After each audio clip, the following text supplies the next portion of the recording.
The Winter Olympics less than a month away, and tonight the final figure skating trials before the U.S. Olympic team is announced will continue. The U.S. Figure Skating Championships are heating up in St. Louis. That's where Fairfax County native Ilia Malinin hit the ice last night to defend his U.S. figure skating title. Oh my goodness, how exciting. Our Jummy Olabanji joins us live from there now. Jummy, we're hearing that Ilia made a personal best last night. I mean, I saw some clips because you've been reporting all yesterday evening. Tell us more. Yes. Well, first I have to say, you said things are heating up here. Yes, the competition heating up, although it's still cold in here. As you can see, I put my layers back on. Tried to be cute with the half zip. It is cold in this arena this morning, ladies and gentlemen.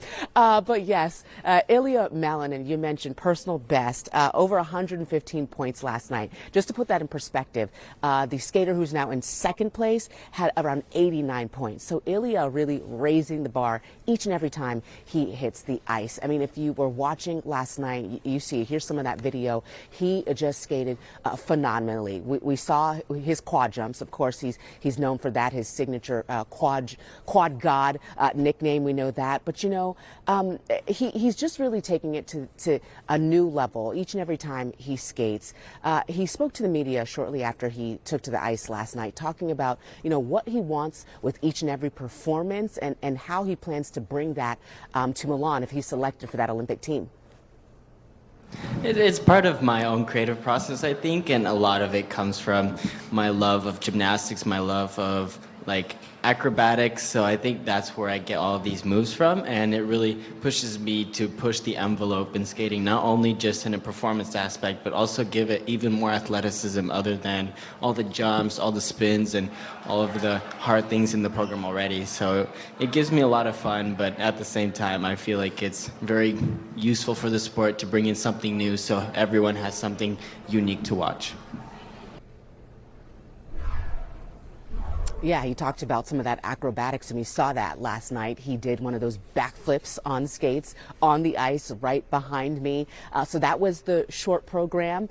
So he is in first place right now. On Saturday, the men's free skate will happen. That's the kind of longer skate here, just about 4 minutes or so. So he'll have another chance to wow the crowd, wow the judges, and we'll see if he is still in first place after the second part of this competition on Saturday. If I was a betting woman, I'm going to say he probably is, and I would also take the bet that on Sunday that selection committee will announce him officially on that Olympic team. Our viewers, though, can watch that selection process here on NBC4 Sunday afternoon. Going to be very exciting, guys. But I've been talking to our new friend Kristen here from USA Figure Skating, and she's letting us know, you know, that 115 score could go up, right? Because this isn't like a gymnastics, right, where there's a perfect 10.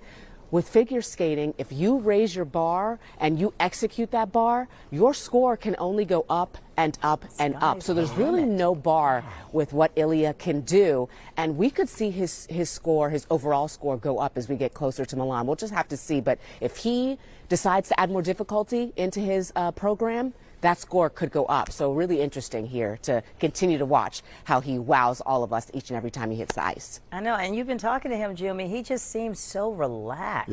Yeah. You know, like he's in the zone. Yeah.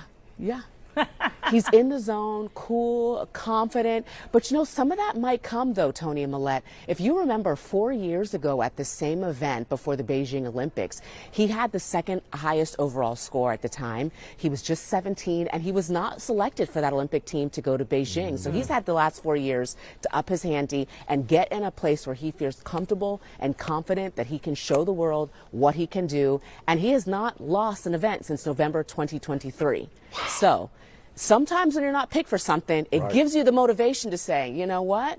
Next time, you're going to pick me.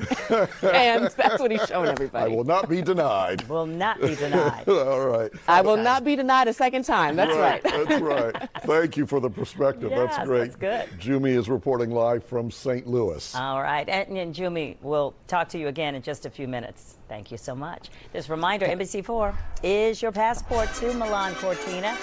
Jummy is going to Italy. She's going to be live covering all of our local athletes and all things culture as well. The action begins February 6th. Ooh.